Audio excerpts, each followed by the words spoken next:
Hi folks, my name is Adam and I like to make tiny nerdy things, and today I made a symbiote.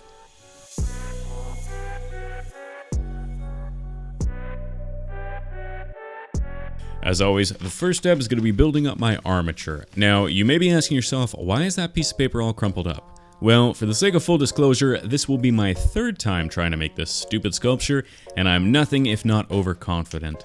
So naturally, I crumpled it up and threw it away each time thinking I wouldn't need it again.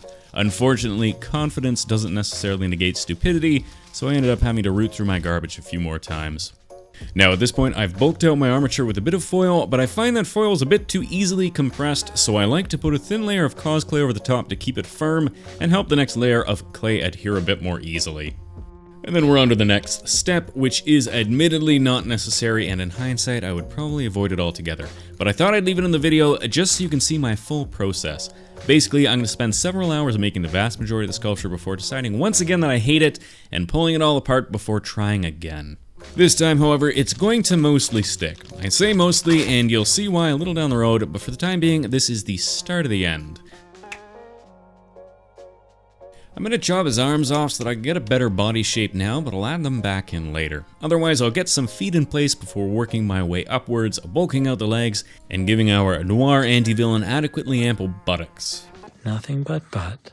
You know, it feels like I spend a lot of my time these days making butts. I'm nuts for butts. Then once I'm happy with his posterior, I'll block out his abs and obliques. I'm only really adding overblown muscle to give a general idea, and then I'll smoosh it all together shortly so that I can give them a better shape a little down the road. At the moment, I'm only interested in getting clay on the model. Refined shapes will be a task for tomorrow, Adam. Now that I've got the torso finished, I can add his arms back in. Sculpey has a tendency to slip around when you're using straight wire, so I like to coil my wires into a strand, which gives the clay a little bit more something to hold on to. Then in the same manner as the rest of the body, I'll start bulking everything out with comically oversized muscles. When it comes to sort of comic book physiques, I like to bulk everything out oversized because I find it's easier to remove clay after it's been added until I get a shape that I'm happy with. Now with that in mind, it's time to get started harvesting all that mass. Starting with the back, I'll begin outlining the muscle before blending the sharp edges in. Now Venom has a pretty weird, overly muscular physique that I don't entirely understand. I think that's where I kept getting caught out since I was trying to retain some degree of normal musculature, as if a magical symbiote from outer space would follow the standard anatomical rules set of people. Eventually, I just decided that if there was a relatively empty space on his body, I'd put a muscle on it. Doesn't matter what the muscle is, doesn't matter what it does, just put a muscle on it.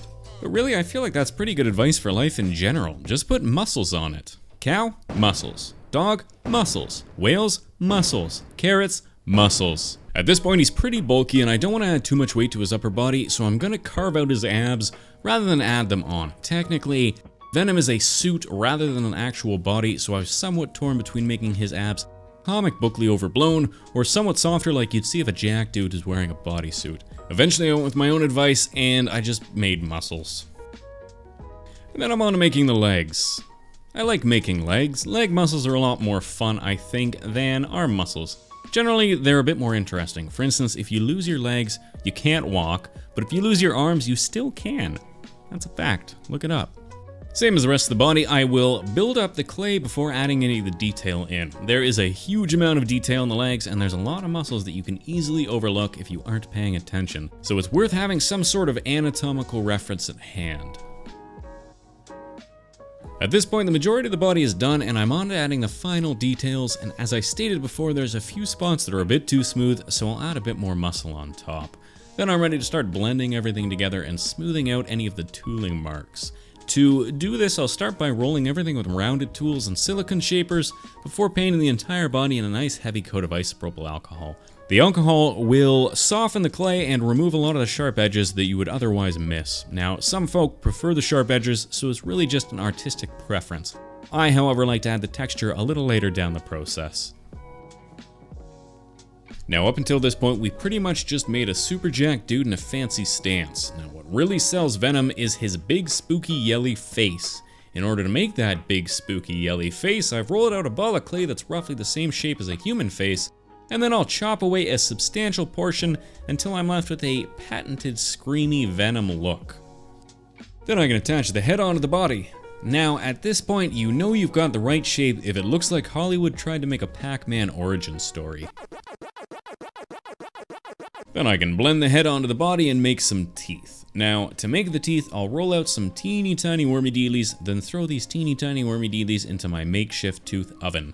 This is just a silicone cup that I hold with a pair of pliers and blast with a heat gun. It's quicker than waiting for the oven, and it cures small amounts of clay without having to use an open flame. Usually when I use a torch to cure clay, I end up setting it on fire, and when things are on fire, they're generally harder to work with. Then it's just a case of sticking my teeth in place all around the mouth. Venom has a mean case of summer teeth, as in some are here and some are there and some are over there, so getting them perfectly lined up is not overly important. Then I'll blend the mouth into the gums and I can get started on the eyes, or the eye things. I'll start by lightly marking out the shape with a softer tool before coming back through and sharpening up all the edges with a much finer shaper. The eyes are slightly recessed, so by pressing the edges down I can give the illusion of some of the skin overlapping. Then I can finally give him some oven mitts. You can call it good here, or if you want to replace his mitts with hands, a pair of scissors will separate the fingers and a quick squish and roll will refine the shape. All that's left to do is add a couple of thumbs and you've pretty much got hands. Then you can sharpen the tips of the fingers into claws, add some knuckles onto the backside, and you're all set.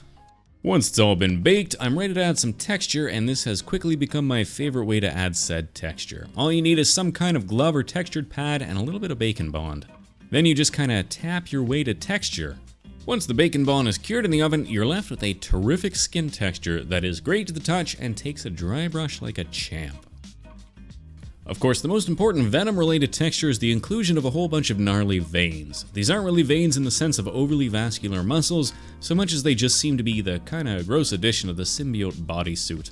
With that in mind, I'm not too concerned with where they go as long as they look gross. Covering everything in the Bacon Bond texture also has the added benefit of making it easy to bend and warp my veiny wormy dealies, lending them a greater, veiny shape. Then it was into the oven and we're done. Except we're not, because I hate it. Despite starting with an anatomically correct armature, I bulked up his bulky body too much and his little stumpy legs, while adorable, just don't look right. Baby legs, here we go! So it's time for surgery. I'll cut the legs off in sections so that I can slide them off the armature, then come back with a sharp scalpel and try and clean up all the cuts. I've made a newer, better, more anatomically correct set of armature legs that I can jam all up in his guts. I can wrap the old legs around it to make sure that they're stable, then I can find a stance that I'm happy with and start rebuilding his legs, going through the exact same process. Fortunately, through the magic of editing, you do not need to watch me crying tears of frustration as I try and unbiff my biffed legs. However, once I'd finished the legs, I realized that I wanted his neck to be a longer and larger, so a quick nod to the French Revolution, a little bit of clay, a little bit of blending, and he's suddenly looking decidedly more venomous. Then I'm finally, mercifully onto the final stage, which is making his iconic tongue. This is easily shaped and textured, and then stuck into the back of his mouth, before throwing everything into the oven for one final bake. Now, given that he is quite literally half the man he started out as, I gotta say I'm pretty pleased with the final result. So pleased, in fact, that I'm ready to paint him. Now, I've always loved the original comic book Venom that was almost a shade of blue, so I'm gonna start with a heavy black base coat before generally dry brushing over top with a dark blue. I think it really highlights all the veins, bumps, and muscles, and it really gives him that great comic book look. I've painted his tongue, mouth, lips, and dangly bits with a reddish brick color, then I'll wet blend varying shades of lighter reds and pinks until I've got a hue that I'm happy with. Then I can paint his eye pad looky things with a couple coats of white before hitting his teeth with a nice white as well. I'll give these the requisite coffee stain off-white coloring that gets started on the emblems on his suit.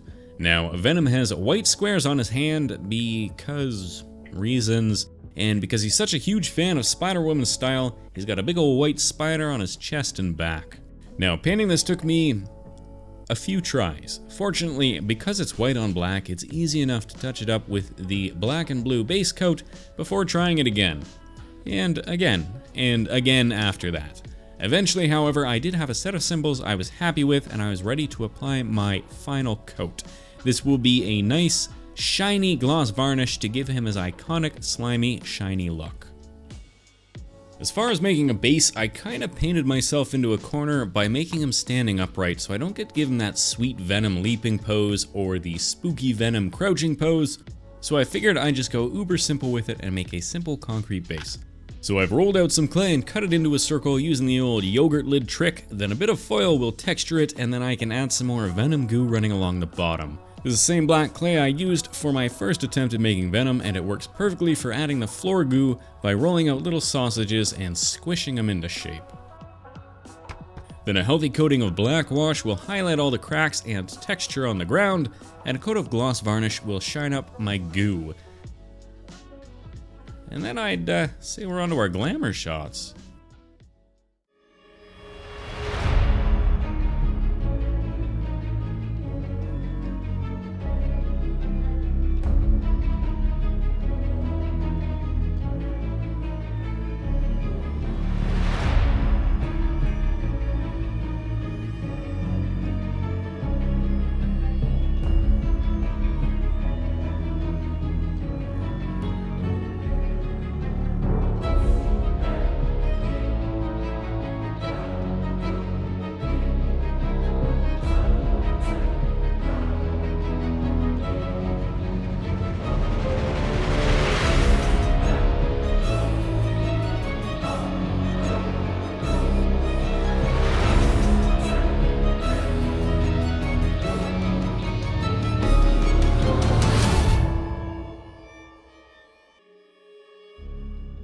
There you go, folks. I hope you enjoyed this one. It should have been a quick and easy sculpt, but for whatever reason, it became the bane of my existence for an entire week.